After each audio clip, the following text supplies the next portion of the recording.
United States Military and Naval Academies meet at Baltimore for the football contest of the year, Army versus Navy. Army Chief of Staff General Marshall. Air Forces Chief General Arnold. Commander of the Fleet Admiral King. They are among the 67,000 spectators. The Army cadets are first to take their places, and the Navy midshipmen give them a cheer.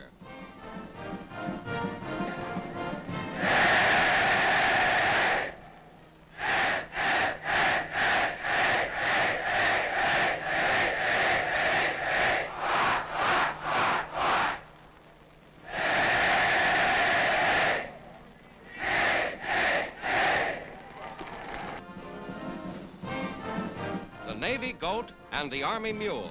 Navy men serenade the Army's mascot.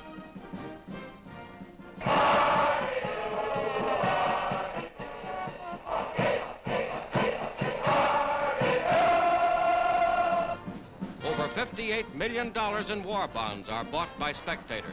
The kickoff, opening the 45th annual game between the service teams. Blanchard kicks for Army, taken by Navy Scott for a long run back.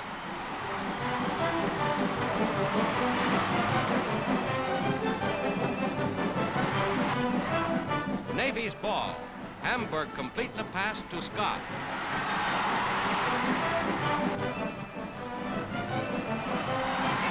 Hamburg carries the ball to Army's 4-yard line, and Scott plunges over for a Navy score. Fourth period. With Blanchard leading the attack, Army runs roughshod over Navy for its first victory since 1938. Blanchard crosses the goal line to put Army far in front.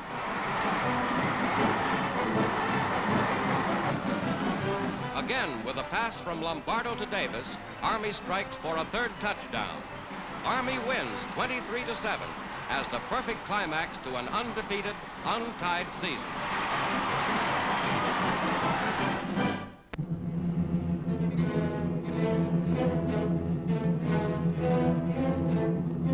A pygmy Canadian aircraft carrier does twofold duty during this winter of war. It acts not only as a floating base for naval planes, but also as a cargo ship carrying wheat. Tons of grain are poured into the hold of the compact ship, foodstuff for fighters overseas.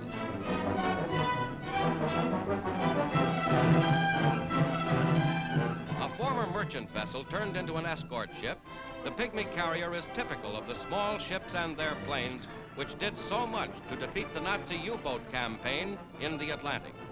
The carrier steams ahead, grain cargo hold, fighting planes egg.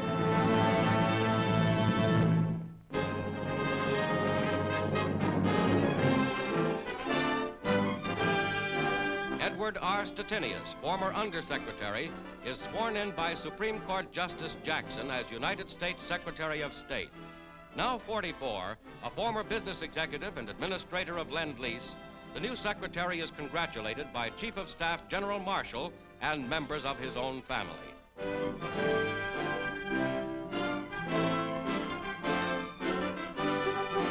Mr. Stettinius signs the oath of office and emphasizes the need for collaboration in building peace.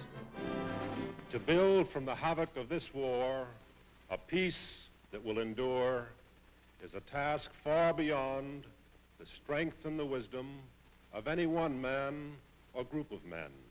It will require the active participation and support of all the American people and of all the other peace-loving peoples of the world.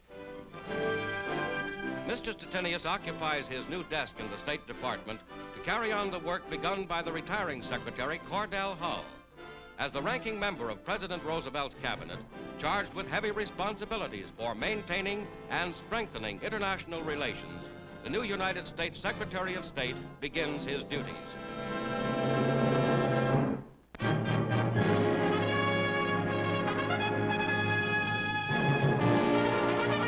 B-29 super fortresses ready to bomb Formosa. From a secret base, they take off for a giant blow at the Japanese. The first operational flight of the B-29s to be shown in film. Bombs away. They fall on the Formosa Island citadel. Anti-aircraft fire is heavy on the return trip, but all but one of the superfortresses returned to base after a raid that paved the way for still greater attacks.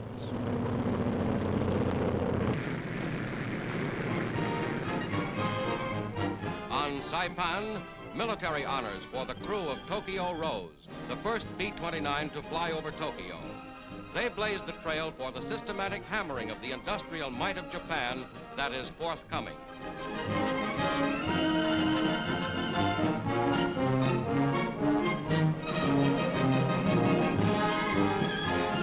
Brigadier General Hansell, commander of the superforts on Saipan, pins the Distinguished Flying Cross on Captain Ralph Stately, pilot, and Lieutenant Harold McCommon receives the Air Medal. These men brought back pictures and information that led to the successful bombing missions over Tokyo by the B-29.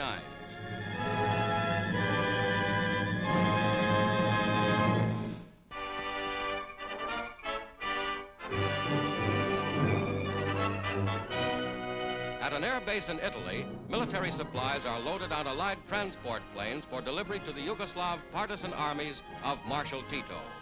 Food, ammunition, medicine, all are needed to keep up the fight against the enemy.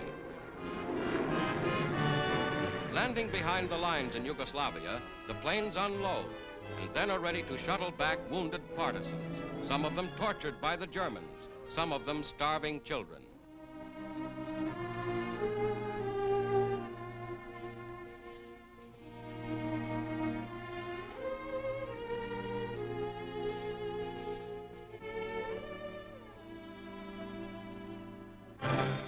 With more equipment, new battalions train, men and women together.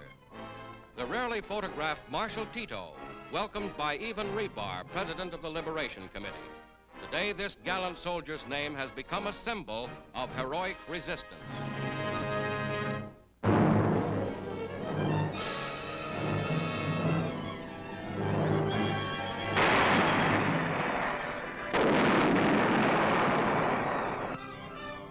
On the German front, to aid the men of the United States 36th Division's Lost Battalion, shells are loaded with food and medicine instead of explosives to be fired across enemy lines. Trapped for 5 days without supplies, the Lost Battalion is enabled to hold out only with the help of this cannon-sent aid.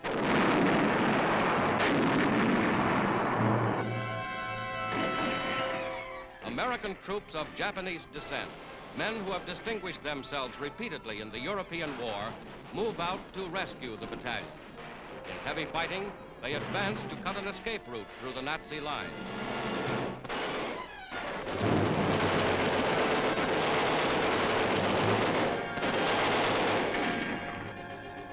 German prisoners are taken as the breakthrough is made, and men of the Lost Battalion come back. Tired, worn, and battered, but they never gave up.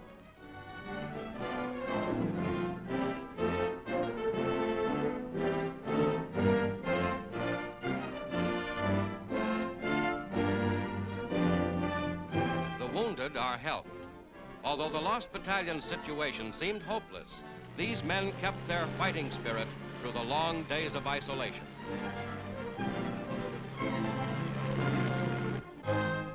Adding another chapter to their record, these American-born troops of Japanese ancestry received decorations from General Dahlquist for their work in rescuing their comrades in arms.